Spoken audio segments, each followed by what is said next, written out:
चटपटीत पेरू. Hi guys, good morning. आणि आज मी सकाळी मला वेवी केस ना खूप आवडतात. म्हणून मी केस पहिल्यांदा माझी केस कशी होती माहिती का, स्ट्रेटनिंग केली होती. म्हणजे माझे केस आहेत एकदम वेवी नाही आहेत आणि एकदम कर्ली नाही आहेत, याप्रमाणे केस पहिलेपासून आहेत. माझी केस पहिलेपासून किती असायची माहिती आहे, काना एवढेच असायचे. आणि जेव्हापासून मी कॉलेज जॉईन केला तेव्हापासून केस वाढवायला लागलो. म्हणजे पहिले माझे केस शॉर्ट, ज्यावेळेस स्कूल 12वीपर्यंत मी केस माझी शॉर्टच होती. बो बांधून जायचो, नाहीतर अशी या पद्धतीत माझी केस असायची. आत्ता नॉर्मली केस वाढवायला लागलो, तरी पण ही कट केलेत. आता पूर्ण इथपर्यंत केस केलेत. परत चाललं आहे की केस कट करेन, बघूया. स्कूटीवर ना मी याप्रमाणे चादर टाकले, कारण की दव पडतोय ना, त्याच्यामुळे सगळी गाडी ओली होते आणि नंतर त्याच्यावर डस्टची बसते. त्याच्यामुळे ह्याच्यावर चादर टाकलेली आहे. हे बघा, ही आता पूर्ण. आणि इथे ना हे क्रॅक कुत्र्याने ना इथेशी नखोऱ्या ओढल्यात. त्याचे पायाचे नखं असतील ना, ती नखं ओढले, त्याच्यामुळे ही क्रॅश गेले. त्याच्यामुळे आईने काय केले, चादर टाकली ह्याच्यावर. ती लावली होती. आजचे अपडेट बघते, मेथी कशी झाली ती. हे बघ, मेथी नॉर्मली आता कशी झाली माहिती आहे काय, ग्रीन होत चालली, म्हणजे लागत चाललेली आहे. ही बघ, ग्रीन होत चालली म्हणजे आता लागेल. ग्रीन झाले. आता किती माहिती आहे, 1 आठवड्यात तरी पूर्ण मेथी कम्प्लिटली होईल. पूर्ण आजपर्यंत आहे. आजचा सेकंड डे आहे. काल आम्ही दुपारी लावली, दुपारी नाही आहे, सकाळी किती 9-10 वाजता लावली. आणि आजचा अपडेट सेकंड डे आहे हा.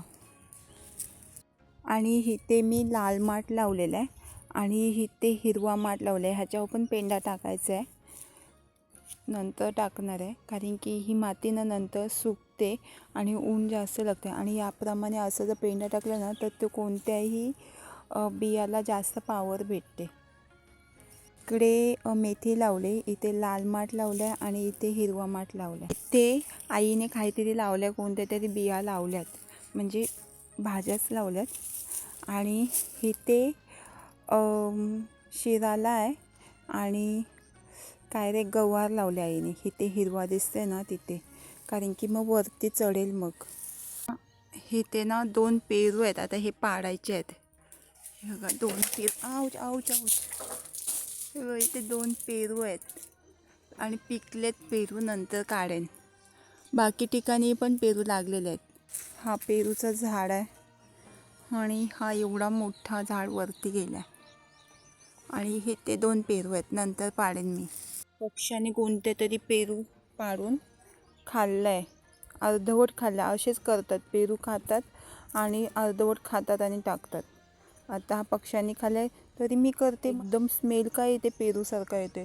भरपूर पेरू खाऊन खाली टाकलेत. आता हा सापांनी खाल्ला आहे की पक्ष्यांनी खाल्ला आहे हे माहिती नाही. एवढा स्मेल येतो आहे ना, की असं वाटते इथे ना पेरूंची पेटीत टाकले एवढे. आता इथे 4-5 पेरू खाऊन टाकलेत. ते पण पाडून टाकते, नाहीतर ते पण जातील पेरू. आता इथे काय येतील त्या बिया, म्हणून फोडून ठेवलं आहे. ही कोथिंबीर. आता हा ना, कोथिंबीरीला 2-3 दिवस पाणीच नाही दिलेला. बघ, कोथिंबीर किती मोठी झाली. आज भेटला, हा बघ, तुटला इथून. 2 पेरू भेटले, नाहीतर हे पण खाऊन टाकतील. पिकला ना तो खूप भारी स्मेल येतोय.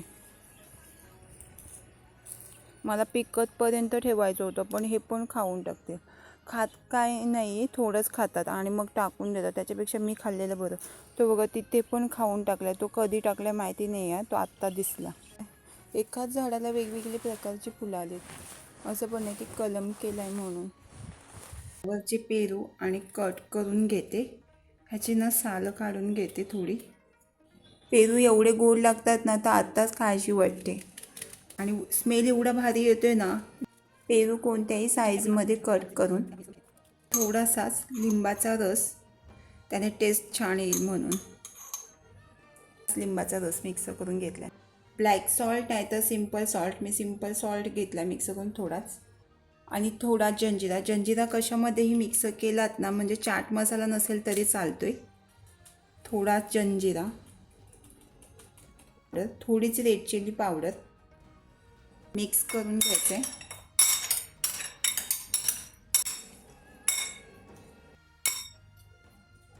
टूथपिनने ह्याप्रमाणे खाऊन घ्यायचं आहे. एक नंबर चटपटीत छान अशी लागतोय. आणि हे माझ्याच झाडावरचे पेरू आहेत. Like share subscribe.